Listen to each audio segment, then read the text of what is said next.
So a lot of people weren't thinking about these same 5 things when they were in school, particularly humanity on multi-planets at that time. Sci-fi was certainly thinking about it, but I think at some point we want to make science fiction not fiction forever. And yeah, let's make life multi-planetary and be a spacefaring civilization, be out there among the stars. I think there are things that you have to be excited about the future. Life cannot just be about solving one problem after another. There have to be things that really move your heart and that make you excited to wake up in the morning. And I think becoming a spacefaring civilization is one of those things. If you ask kids anywhere around the world, what are some of the most inspiring things? You can ask a 5-year-old, 6-year-old, anywhere in the world, and they're going to say space exploration is one of those things. And we want to make sure that Apollo is not the high watermark. In fact, you mentioned at one point that you wrote a letter offering to run the Apollo program, I believe.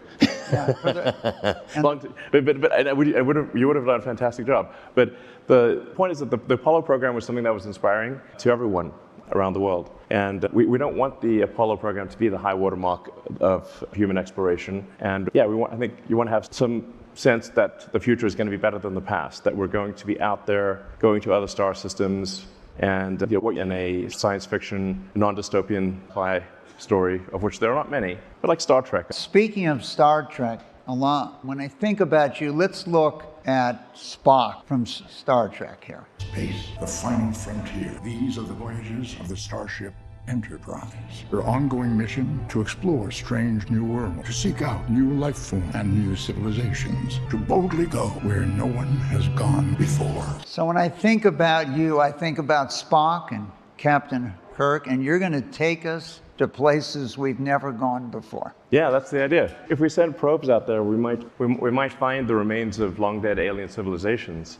If physics is correct, the universe is about 13.8 billion years old. Earth is about 4.5 billion years old. But at 13.8 billion years, a civilization that even lasted 1 million years is 3 digits past the decimal point. And if you consider human civilization, I date it from like the first writing. So that first writing was the ancient Sumerians, archaic pre-cuneiform, around 5,500 years ago. So that is 1/millionth of Earth's lifespan. That's how long writing has existed. If we were to last as a civilization for 1 million years, that would be incredible. And we would actually probably be in every part of the galaxy. So this causes me to think that where are the aliens? It's the Fermi question. The great physicist, Italian physicist Enrico Fermi, he's like, where are they? Now, a lot of people think there are aliens among us.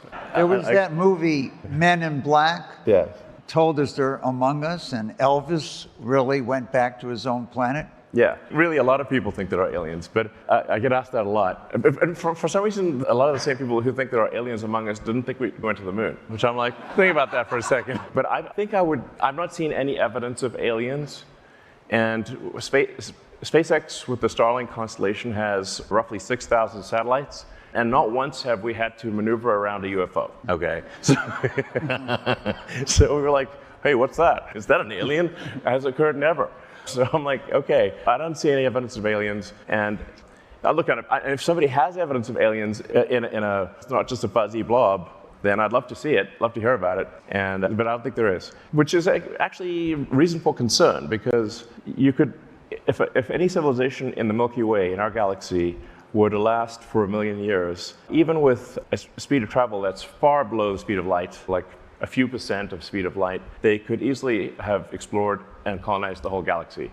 So they haven't, so why not? I think the answer might be, or perhaps probably is, that civilization is precarious and rare, and that you should really think of human civilization as being like a tiny candle in a vast darkness, and we should do everything possible to ensure that candle does not go out. Lon, I thought one of the interesting things for the people on X viewing this session, and the people in the audience here, is that maybe I'd give you a few of your quotes and you can comment on them. Okay, let's start with this one. Free speech. Freedom of speech is the bedrock of democracy. Yeah. Without it, America ends. Yes, it's obviously not possible to have democratic elections if people do not have access to the information that would allow them to make the right decision on a candidate or a party. So if speech is constrained in a fundamental way, you just can't expect people to make the right decision or an informed decision, because they are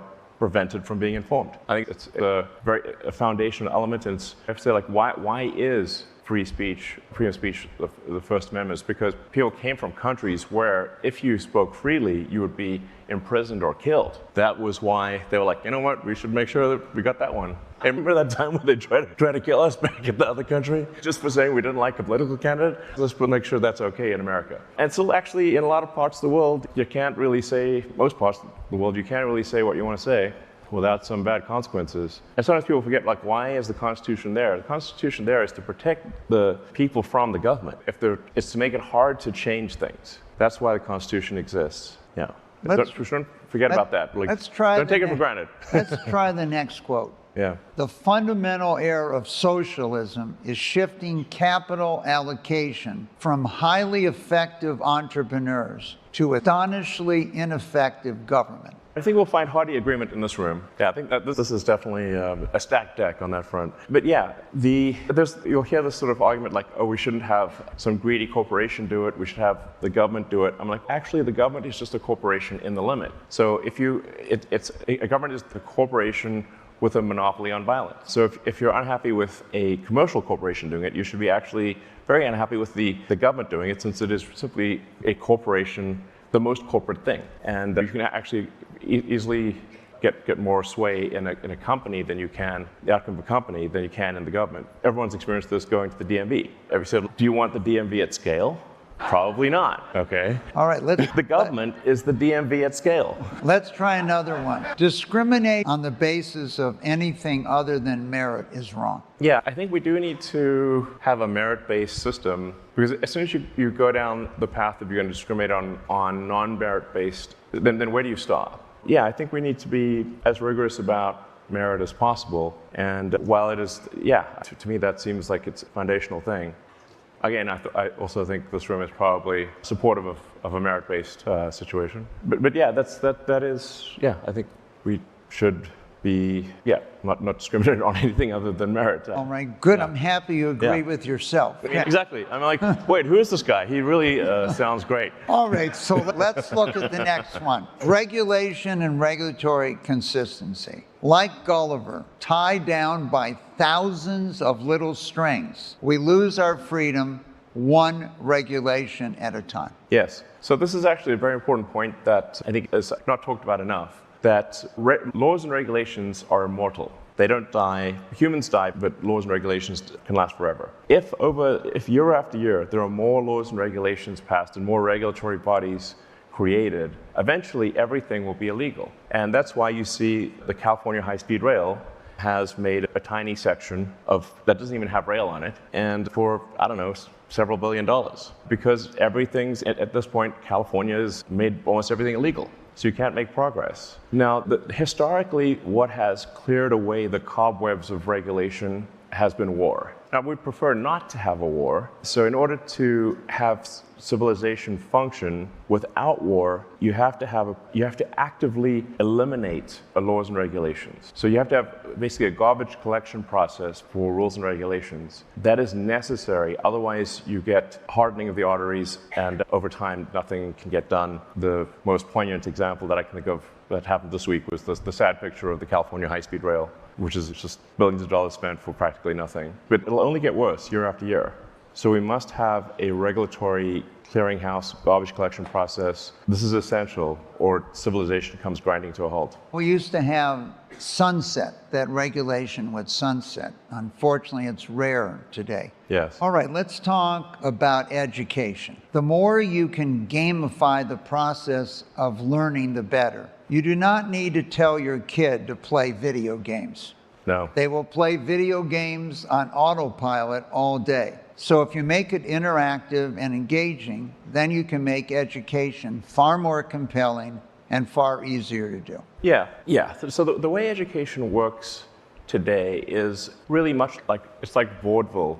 Before there was radio and TV and movies, you had vaudeville, where every town would have their town play, the town troupe, the sort of acting troupe. And that would be the entertainment. In a big city, you'd have much better players than, say, in a small city. But then along came movies and TV, and then you say and video games, where you take the smartest, best people in any arena, like whether they're acting, writing, directing, special effects, You spend tens of millions, sometimes hundreds of millions of dollars creating a great movie or a great video game, and you make it as compelling as possible. Now that crushes vaudeville, crushes. Imagine you're not in New York, imagine you're in Bakersfield, okay? Then you got, instead of Batman being like the Nolan brothers, it's Batman the Bakersfield acting troupe. It wouldn't be as good. That's how teaching works today. What you actually want to have is an interactive learning experience that is as compelling as possible, and you do not actually want a teacher in front of a board doing a vaudeville act. You want it to be engaged, real-time feedback. And then there are a few other principles in teaching. You have to establish relevance, otherwise your mind will want to forget things. So our mind is constantly trying to forget as much as possible. So you'll only remember things if your mind can establish relevance or there's a strong emotional element to it. Otherwise, you're basically going to forget everything. Memory is very expensive from an evolutionary standpoint, so it's trying to forget as much as possible. So when teaching a course, you have to explain to kids why it's important. And then you want to teach to the problem instead of teaching the tools. So what I mean by that is, if you said, here's a car engine. We're gonna try to understand how this car engine works. We're gonna take it apart. So what do we need to do to take it apart? We need a wrench, we need some screwdrivers, we need a hoist and a pulley, and we're gonna take it apart and we're gonna see how it all works. That's engaging. And along the way, you learn about wrenches and screwdrivers and all the tools that are needed. That actually is engaging and compelling. But the way teaching more typically works is we're gonna teach you a course on screwdrivers and a course on wrenches. And you're like, why do I have a course on wrenches? It's not obvious. That would be like, say, a course on calculus without explaining what calculus is used for. Then you forget it. Yeah. Well, we have a lot of work to do in that area. Let's talk about a non-controversial issue, immigration. Sure. Here is Elon on immigration. I'm very much in favor of increased and expedited legal immigration for anyone who is talented, hardworking, and honest. Bizarrely, it's difficult and agonizing slow to immigrate to the U.S. legally, but it's trivial and fast to enter illegally. This obviously makes no sense. Once again, I agree with that guy. If anyone here has been through the legal immigration process, I've been through it. It's only gotten worse since 9/11 and with COVID. It's a sort of Kafkaesque, very long, bizarre process to immigrate legally to the U.S. I have friends of mine who they can't get their wife to have a green card. It's like insane. On the other hand, you can hop across the border in the South. It's just like very easy. I went to the border myself just to see what's going on. Is this real or is this propaganda or real? And so I just went there and I'm like, oh, it is real. Okay, this is crazy. We've got situations where people are pouring across like it's World War Z. I'm like, this doesn't seem healthy. So I'm like, are we checking anyone here or like what's going on? And this is not to say that I'm a big believer in immigration, but to have unvetted immigration at large scale is a recipe for disaster. So I'm in favor of greatly expediting legal immigration, but having a secure southern border so there's some vetting of who comes into the United States. I think this is just sensible. All right, let's now link Starlink to education. We're basically building the internet in space. Yeah. Why it matters? Starlink is a massive enabler for people in remote locations to learn anything. You can learn almost anything for free on the internet right now. For example, MIT has all of its lessons online. That's if you have internet. If you don't,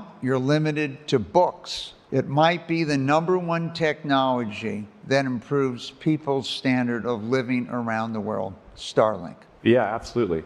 So once you have access to the internet, you have access to all the world's information. But if you don't have access to the internet or it's too expensive or low bandwidth, then you cannot access the MIT lessons, you can't access all the information, and you can't sell the goods and services that you produce. So internet connectivity, I think it might be certainly a candidate for one of the things that would do more to lift people out of poverty than anything else, because they can now sell their goods and services, they can learn anything, but without connectivity they cannot. I think Starlink will actually move the GDP of countries. It's going to be that kind of thing, because what is GDP is a function of average productivity per person. And so if there's a technology that improves productivity per person, you would expect to see that actually reflected in the gross domestic product. All right, civilization is fragile. I think it is. We should always regard civilization as fragile. Yeah.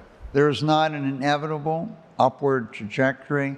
A lot of civilizations have risen and fallen in recent years. Yes. I suspect most people in this room have actually read history, but if you haven't, I strongly recommend it. It sounds obvious, but there's been so many civilizations that have risen and fallen, many that we just don't have much of a record of. I mentioned the ancient Sumerians. Their language was forgotten for a long time until it was finally decoded only in the last, 200-300 years, but like it's not something in the 1800s, I think. But it's been very recent, so for several thousand years, nobody understood what those tablets meant. And because they were the ruins of a long-dead civilization. And there are many long-dead civilizations. At some point, our civilization will come to an end too. We just don't want it to be anytime soon. So, you've been quoted a number of times, Elon, on you'd like to die on Mars, but not on landing. Yeah, so I was asked that in an interview if I wanted to die on Mars, but then I considered the corner case of dying on impact, and I was like, except for that case, you got to consider the various corner cases. If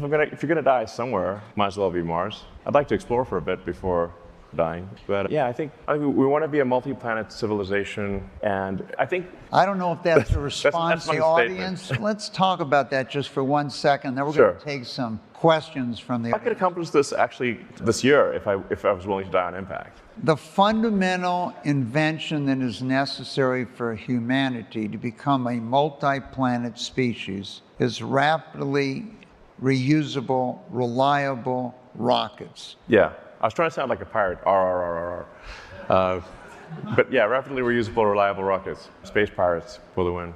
All right, here's some questions from the audience. Which one would you like to pick here? Let me maybe just touch upon why I think making life multiplanetary is important, because I think it's one of the things that gets us past one of the Fermi great filters. So in trying to explain why do we not see aliens, there are various explanations for why we don't see aliens. What stopped those civilizations from expanding beyond their solar system? And what were the sort of sometimes called like Fermi filters? If you don't become a multi-planet civilization, then you're simply waiting around until you die from a self-inflicted wound or from some natural disaster like the dinosaurs, get hit by a big meteorite or something like that. Eventually something like that's going to happen. If you wait around long enough, the sun will expand to engulf Earth and will be incinerated. So that for sure is going to happen. Now, we've got some time before that happens. There are more near-term risks. But we want to try to get past the Fermi filter of being a single planet civilization. Now, this is going to be somewhat cerebral to many people listening, but I think this is actually very important. We want to get past the Fermi filter of a single planet civilization. The point is not to move from Earth to another planet and let Earth die. That's not what I'm saying at all. I want to be a multi-planet civilization so that we have planetary redundancy such that no single event can be the end of our civilization. That is the point of making life multi-planetary. So let's take a couple questions from the audience. How does AI affect and how will it affect our daily lives? I mean, AI might be the most important question of all. The percentage of intelligence that is biological grows smaller with each passing month. Eventually, the percentage of intelligence that is biological will be less than 1%. That's actually not what, we just don't want that as brittle. If the AI is somehow brittle, silicon circuit boards don't do well just out in the elements. So I think biological intelligence can serve as a backstop, as a buffer of intelligence. But as a percentage, almost all intelligence will be digital. So then what role will there be for us? I don't know. I think it's very important that we build the AI in a way that is beneficial to humanity. And there's some important principles here, because I've thought about AI safety for a very long time. I think you want to have a maximum truth-seeking AI. This is very important. The AI should not be taught to lie. It should not be taught to say things that are not true. Even if those things are politically incorrect, it should still say what it believes to be true. The entire plot of 2001 Space Odyssey, the reason that HAL 9000 killed the astronauts was because it was forced to lie. I don't know if most people realize that. That's what Arthur C. Clarke was trying to say. Don't make the AI lie. The AI was told that the astronauts could not know the secret of the monolith, but also that it must take them to the monolith. The solution, take them to the monolith dead. And it's very important to have a maximum truth-seeking AI and a maximally curious AI. And I think that's most likely to foster human civilization, because we are much more interesting than a bunch of rock. So although I think Mars, I love Mars obviously, but you could render Mars quite easily because it looks like a section of the Arizona desert. It's like red rocks. But the rendering complexity of human civilization is vastly greater by many orders of magnitude. So I think an AI that is truth-seeking, maximally curious, would foster human civilization to see where it goes. One of the questions here, can AI accelerate your efforts in space? How do you see it helping you in what you're trying to achieve? Oddly enough, one of the areas where there's almost no AI used is space exploration. So SpaceX uses basically no AI. Starlink does not use AI. I'm not against using it, we haven't seen a use for it. I mean, with any given variant or improvement in AI, there's generally, like, I'll ask it questions about the Fermi paradox, about rocket engine design, about electrochemistry, and so far the AI has been terrible at all of those questions. There's still a long way to go. So let's talk about one. Here's a question that's near and dear to your heart. You have a lot of children. Yes.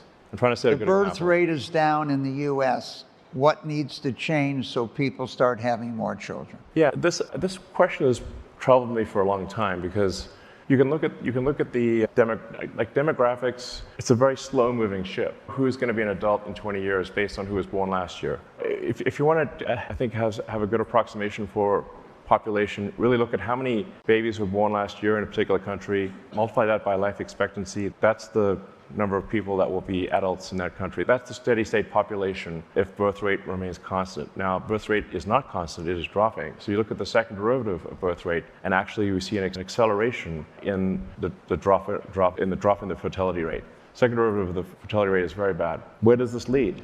This does not lead to a greater civilization. This leads to a civilization that potentially dies not with a bang, but with a whimper in adult diapers. That is a sad ending. So obviously we have countries that, like Korea, used to have a birth rate of 6, it's now 3/4. Yeah. Here's a light question for you. Elon, come pick me up, I'll give you a baby, says one What of do you the... think are the... That is one of the things that says on the screen. I don't know if everyone heard that. You want to read it?